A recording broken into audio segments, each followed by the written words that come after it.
Depression almost had me, but your girl is back.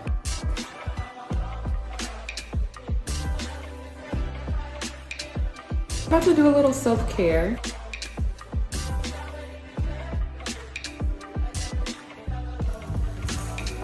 Bree, what does joyful resistance look like to you? Blossoming through adversity, knowing that obstacles are just stepping stones to your breakthrough, and knowing that broken pieces are just puzzle pieces to the beautiful masterpiece at the end.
Good job, Mommy. Thanks, baby.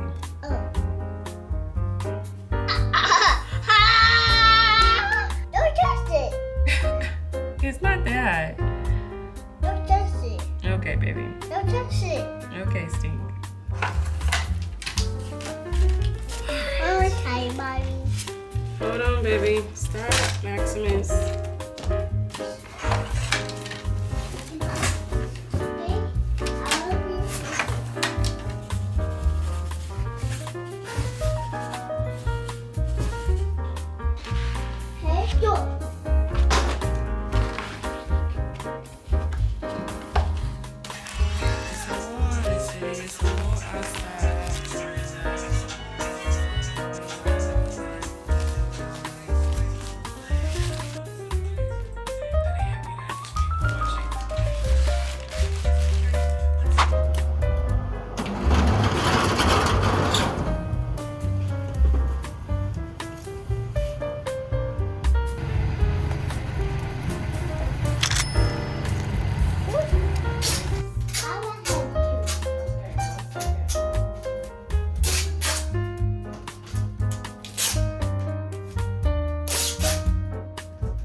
Baby, I'm back.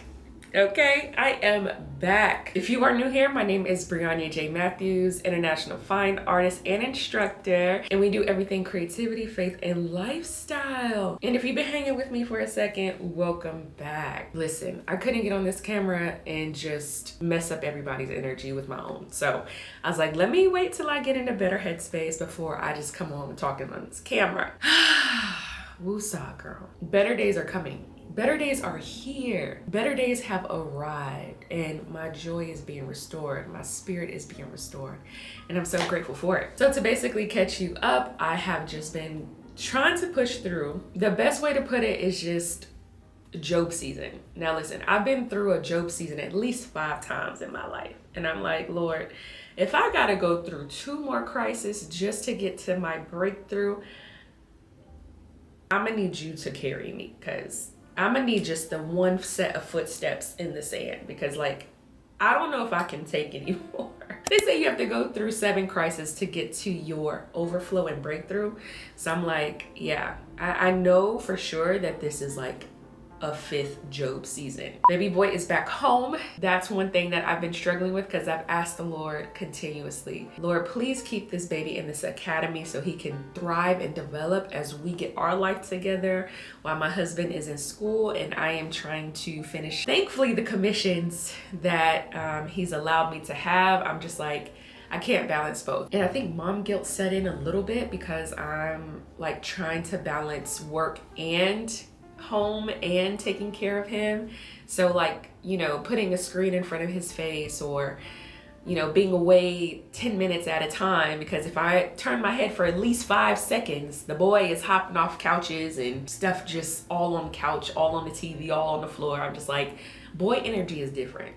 If you're a boy mom, I pray for you. My heart goes out to you, okay? I'm not gonna say that's where my frustration comes with God, but it's like, the one thing that meant the most to me that I just wanted to make sure was best for our child, I felt like God didn't come through on that, because I prayed every day for 4 months straight to make sure that if nothing else falls into place for us, that he at least takes care of baby boy. Now that that has not happened, I'm asking the Lord, what do I need to learn in this moment to be a better mom, to be more diligent with, you know, being present with him, prioritizing him, while still trying to get work done and pay bills and all these things, like just the pressures of life. But I didn't get on here. This is not a therapy session, okay? It's not a therapy session. So the to-do list for today is finish this commission. Listen, do you see how beautiful she is?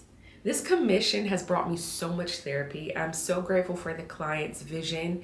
I shared that with her about like, it really brought me peace and joy. I want to be able to create without the pressure. I didn't ask to be a business owner. I just wanted to paint and get paid for it. But when you add on, you know, the business hat, it does take away the joy of creating sometimes, because it's like, now you catch yourself having to perform and to market and to cater to what the audience likes, and then you start to forget why you're creating in the first place. I found myself not enjoying painting the way that I did when I first started. Like, what was my why as to why I started in the first place? And this commission, it reminded me of my why. It reminded me, one, that this is a ministry and the Holy Spirit works through me, because I'd be like, wow, this is crazy. But also partnering with other amazing minded people that I can be a vessel to bring their vision to life. So I can say, like, while creating the rocks and stuff, like, it was such a therapeutic moment. And I'm not done. I still have like phase 3 to complete, but she's coming along beautifully for sure. And I'm so excited to see the finished product. To-do list number 2 is to ship out a painting that I finally sold. Thank you, Lord. Finally sold a painting that I created back in 2024. And listen, this is what the collector said, which I appreciate. I just purchased a painting from you and I think the discount is too much. I would like to send you an extra $900. I have been wanting to purchase this for over a year and I think your price is fair. I wouldn't want to devalue my own art. Now that kind of, but I get it. I get it and I appreciate that, and I need more of that in my life. I need more conscious collectors gravitating my way. But I totally get it, and I reassured him that it's not devaluing the art, it's just during Black History Month and with selective pieces, I just wanted to, you know, make it more accessible for our people to start owning original art. I'm in this transition of pivoting from accessible to more exclusive because I want to reach an ideal target audience. Like, clearly I want to reach the target audience that is willing to spend a bag of $10,000, $20,000 plus. Despite the economy, I still see it happening till this day that people are selling their work successfully for 50,000, 80,000, so forth. And these people sell exclusively online. When it comes to diversity or when it comes to people of color, I feel as though the minority doesn't truly get the value that art holds. And I want us to become more educated on art being an asset. So I'm teetering the fence on what I choose to make accessible and what I choose to keep exclusive. So with Black History Month, I made sure that I took off my themed pieces. Like, you're not about to get a discount off of my themed pieces. There's specific pieces that I hold dear that are being preserved for museum and gallery showings. I take pride on making sure that I'm not diluting my work. You don't want to train your audience to be like, oh, well, she's going to go on discount, or oh, you know, they're gonna go on discount, so I'll wait until then. The only time that I offer like any type of discounts is for Black History Month and for Christmas. But like anything throughout that, you might, if you are a part of the VIP club, you might get a VIP email here and there, but I'm just being very intentional on making sure that I am training the audience to know like this is priceless work. Do you hear me? This is priceless work, okay? But not to go off on a tangent. I really appreciated his response, and I just let him know like, hey, do whatever it is that's on your heart to, you know, want to sow an additional seed, but just know this isn't devaluing the work itself. It's just giving you the opportunity to make that investment at a time that is very limited, because if you don't catch the train now, then you might miss the trip once your girl takes off. And I know it's coming as to why all of this is taking place in the first place. Like, the Lord has really been testing me, because ain't no way I've been denied 30 plus jobs. Lastly, to-do list number 3 is, if you are in the Houston, Texas area, I am coming near you. We are doing a Black Excellence in Cocktail exhibition. So I will be a featured artist along with other amazing creatives, where we'll be displaying our art in person, and we'll be dressing in all black, okay? Because it's Black History Month. We're gonna be dressing in all black, looking good, feeling good, and we are good, and prayerfully we sell out, because I don't know what was happening with the Breakfast Club, but it's been there a month plus and your girl did not make any sales from that exposure, but that's okay. Hopefully with this transition, we will make some sales. Houston, you know, you always have a special love and a special place in my heart, because y'all are literally the people that have put me on the map. So that is that. And we are approaching 10 years. Even though I have been applying to jobs, we are approaching 10 years of full-time artistry.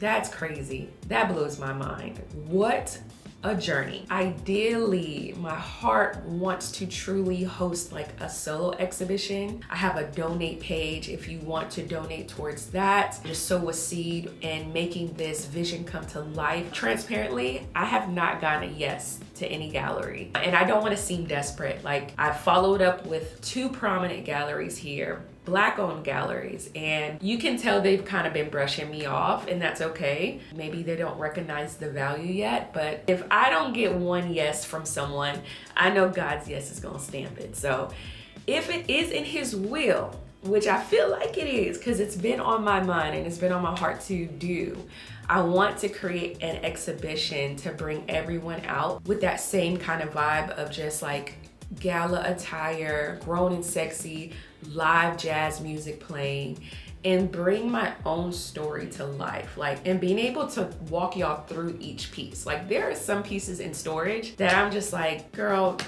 it's too fly. It's too fly to be in here collecting dust. Like, somebody gotta see this greatness. Anybody gotta see this greatness. So if you want to support the vision, just feel free to sow a seed. If it's $5, $10, whatever's on your heart to do, like, drop it in the pot and we gonna make it shake, because I do want to celebrate this 10-year mark, 10-year milestone with y'all together. So anywho, let me go get baby boy. We're gonna go to the aquarium. I'm gonna try to incorporate field trip Fridays so I can get him out the house and get that energy out so he's not just stuck in the house all week. I want to be intentional also with like continuing to pour into his developmental skills and letting him learn by exposing him to like different things that's going to keep him excited and growing healthy and strong. So y'all enjoy this vlog. Nothing but creating, living, and pushing through. I gotta find peace of mind. I know now I have to face. I gotta find peace of mind. Please don't let me disgrace. He says it's impossible. The temptations of my past, but I know it's possible. Will my devotion last? He says there's no me without him. With an AB, bro. I thought it was fake. Please help me forget about him. He takes all my energy. And how still they are being. Trapped in my memory. Constantly holding me. And unlike other species of roaches, they don't have wings. Constantly holding me. I need to tell you all the pain he's caused. I need to tell you I'm undone because I gotta find peace of mind. I know now I have to face. I gotta find peace of mind. Please don't let me disgrace. He says it's impossible.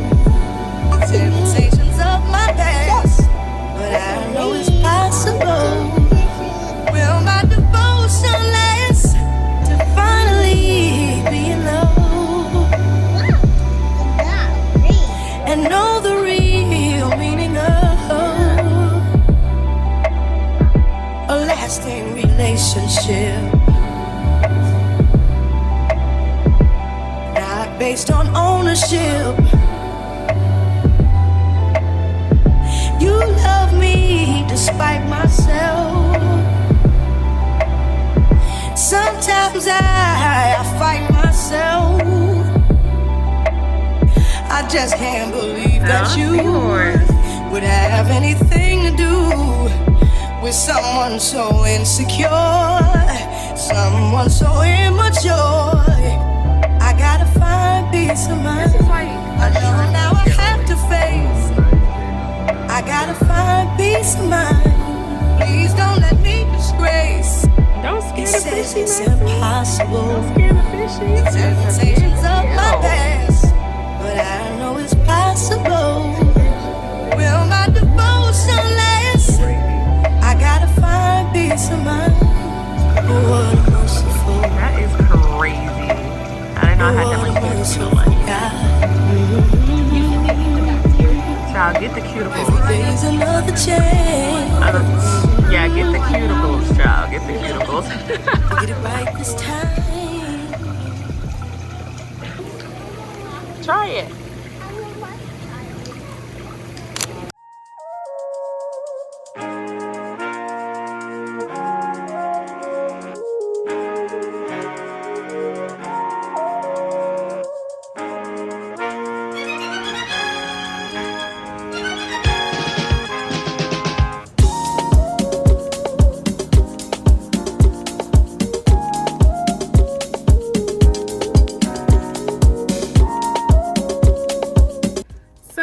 The chance to escape from the house and from baby boy for a second. When you work from home, you kind of start to get cabin fever.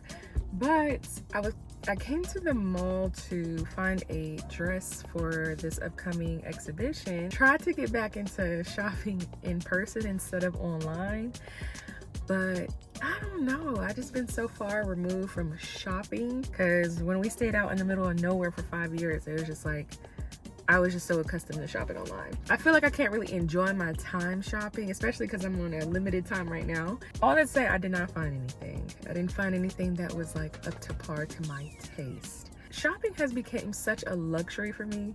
Like, I don't really do things for myself anymore. I just take care of the family, you know, buy the groceries, buy everything else for everybody else. And I'm like, I want to do something for me for once. So I got this face wash, which was a little bit on the pricier side. This is like $40. My face has been breaking out, and if you've noticed, I'm sure you have, but I've been having like some bags under my eyes because I'm just trying to combat stress and tiredness. But there's been like some breakouts on my face from using glycerin soap, and they say glycerin soap is like the go-to, but clearly it's not, because my face is like, girl, what is going on? So all the girlies recommended this, and it does wonders. It makes your face look like glass. So we're gonna see if it is what it is. I'm gonna head back home. It was a good 2-hour breather.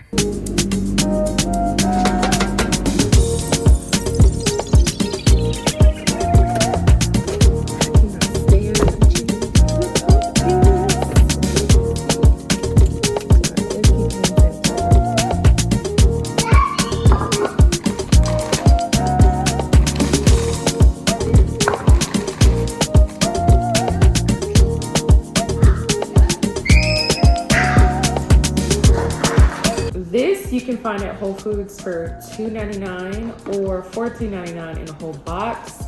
It has glycerin, sunflower oil, water, almond butter, honey, natural vanilla extract, and cinnamon oil. Hold on, baby. I want to see it. Hold on.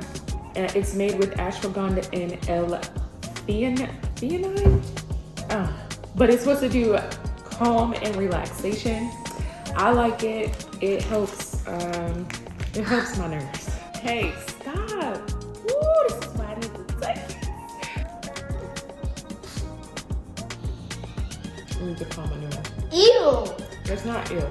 I like infused water, so I tend to do lemon and mint, and I like to put it in this little fancy glass to make me feel like I'm doing something, you know, romanticize your life just a little bit. It's nothing wrong with that.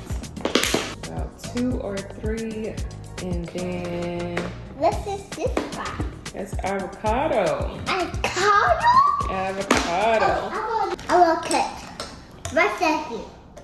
What do you, 1 second what? I got cut. 1 second.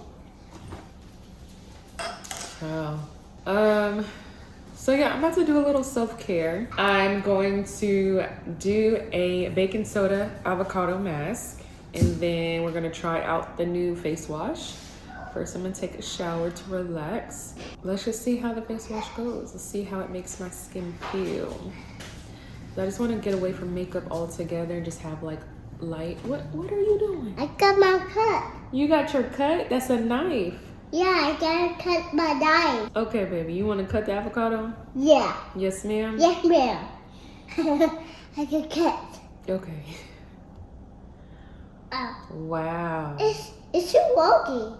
It is working. I'm cutting it. Oh. It's baby. Okay, so mommy's gonna cut it open. We're gonna mix this mask. We're gonna put it in the fridge. I want to cut this. This thing is still ripe. It's not even all the way down. Oh yeah. Oh, okay. Is that knife even clean? I want cat piece. Hey y'all, I got my egg. Not him saying hey y'all. Cook. Oh Lord. I got my cookies there. We gotta get him back in school, y'all, before he turn into somebody's content creator, because that's crazy.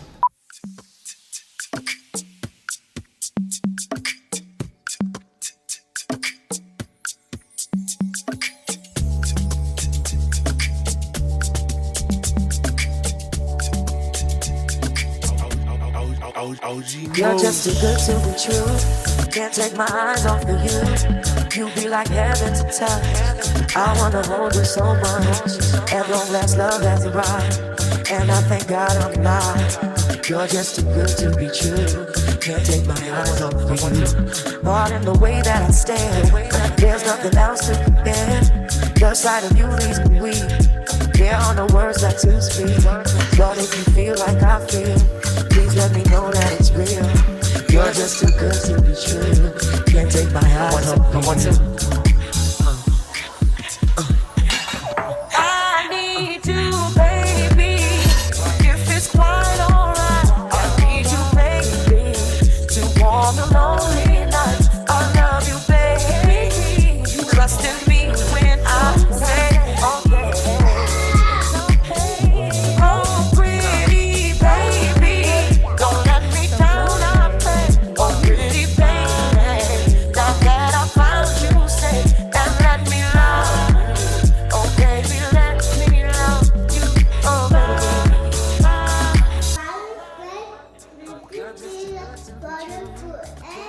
many butterflies? 4 leaves. But how many butterflies?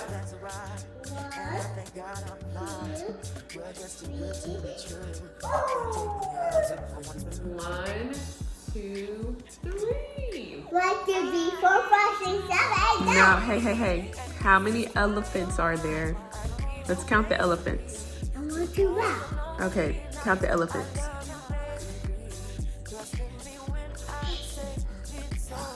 Good job. Now circle them.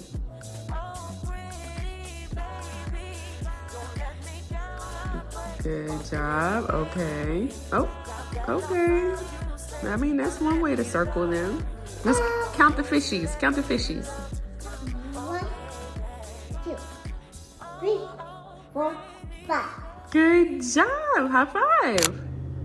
And now we see so much love and spirituality in your work. And you often speak about empowerment, right? Spirituality and the authenticity. Could you elaborate on what those themes mean to you and how they shape your practice? Yes, for sure. I have a very fervent faith in God, and I believe that His divine power has given me such a vision. Sometimes I get blown away with some of the things I create because I'm like, there's no way that I did that myself. So I just allow whatever those ideas that He implants in my heart to just express on canvas. And so ideally, I always say that my canvas is my diary.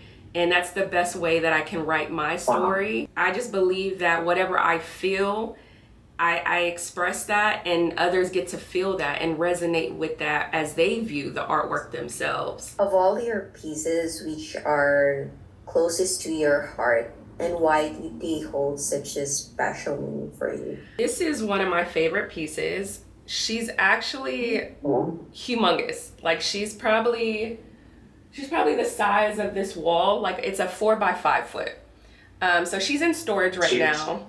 But yeah, so I painted her with oil. This is a self-portrait of myself. Unfortunately, my husband and I, we lost our daughter back in 2021.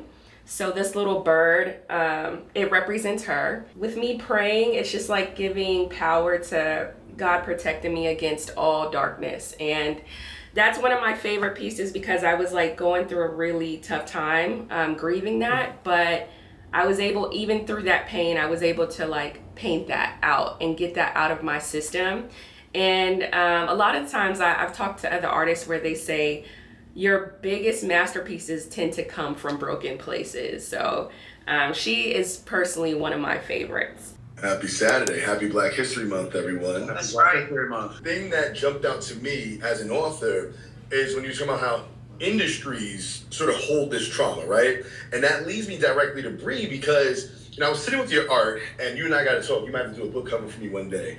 But I was sitting with your art, and you're just a magnificently gifted artist. And I was just thinking, because your art centers so much spirituality and sort of emotional storytelling, especially in a deeply Black and beautiful way, I was just like, it would probably be so much easier to do something else that the industry wants from you versus the thing that you're actually doing, right?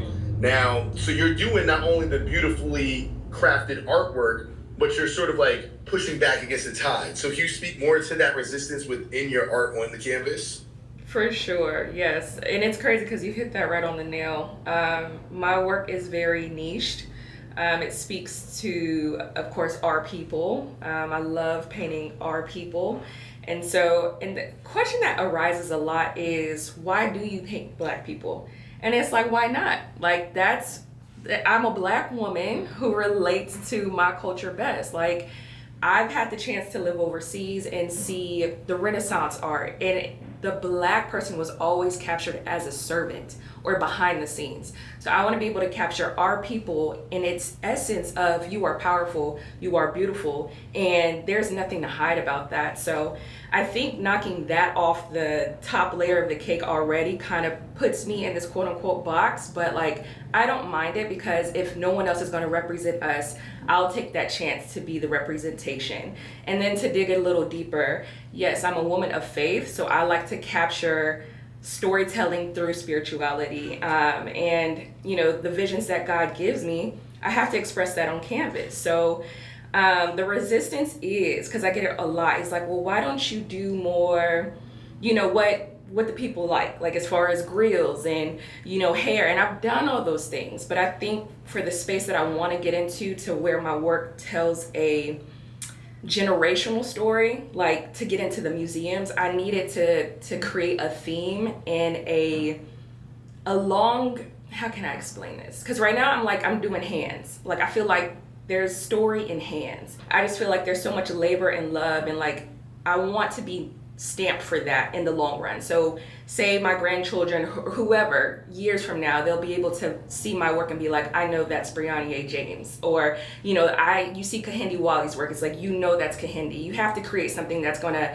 not just be for the trend at that time, but something that's gonna leave a legacy. I love that. And I think that the idea of leaving a legacy is so inherently ingrained in what all three of you do, right? Because again, this work is not easy. Right? I think especially going into my next question, in this era of algorithms and AI within the algorithms, right? Because we already know that there's such deep anti-Blackness in not only all these industries, but literally coded into the work. Bri, I'm interested, have there been moments that you've held back a piece or an idea even because you were worried about how it's going to be received? Whether it's worried about the broader landscape in terms of white audiences or even our own communities? No.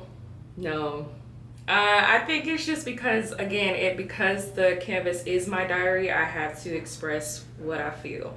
And I had to scroll back to 2020 when we had the COVID going on. This was probably right after Floyd passed away and there was riots going on.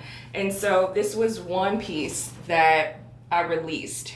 It's a Black woman screaming at a officer, and then going back in time, it's like African lady against the Ku Klux Klan. So I posted that and I got a lot of backlash because of it. And it's like, but that's basically like that generational curse that continues to pass along. Like, we should be unified by now. And it's not that I make my work for my people, but I also feel like it's my work is a voice of activism. Like, there's no way that we can't capture what's taking place in our times. So, I mean, there's other pieces. It's like, don't shoot, you got all colors in there. We have please help, can't find our way home with the American flag on their eyes.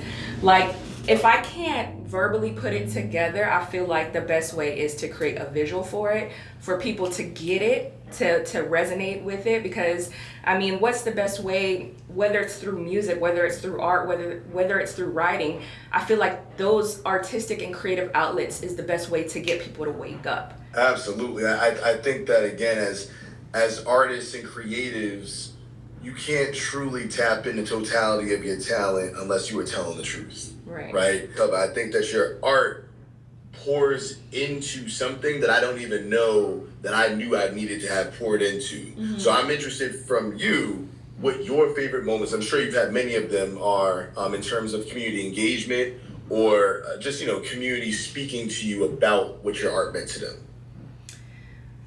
I'm just like what Michael was saying, like you sharing your story out into this metaverse virtual, like you don't know who it may be reaching.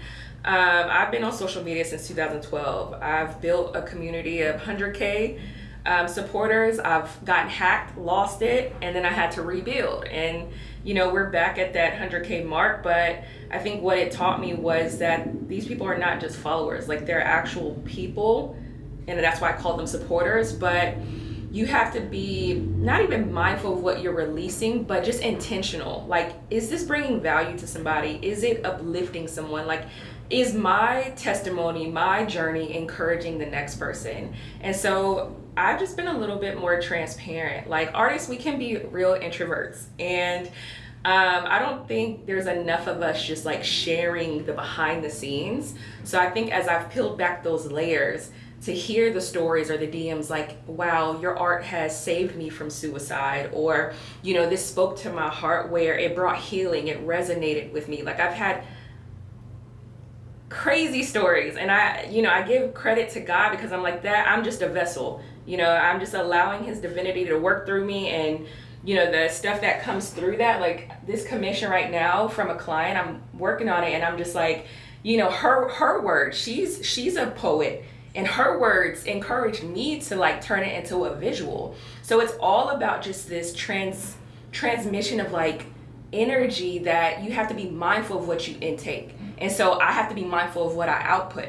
And so as I continue to release the art, release, you know, words of encouragement, I would say the biggest takeaway for me is having the youth. I love working with kids. My husband was retired Air Force, and so I would work with kids and do like volunteering, and it would just be so amazing to see them say, hey, for my art project, I decided to choose you. You know, I would see like cute art projects. I'm like, not little old me. Like I remember back in the day, I used to do like Picasso or Dali or somebody, but to be an inspiration for the next generation, like I'm kind of getting teary-eyed right now, like that I just want to pass on the baton and make the next generation great, and say you can do whatever you want. If you want to paint, if you want to be a spoken word, if you want to be a comic release, like all those things, you have to be authentically you, because your light is inspiring the next person, and it's going to help them find their own journey through you walking and being that trailblazer for them. So because I just looked at Bree's art again. I was also going to say, also buy the art that you want to see, buy the things that you want to see. A lot of times we keep hearing like, oh, you know, people will say things like, why aren't there any, you know, black movies or whatever, this, or, you know, more black artists and things like that. But it's like, but the people that are out there, granted, there aren't enough, but then the people that are out there, like I'll talk about, hey, there's this black comic that's coming out, whatever,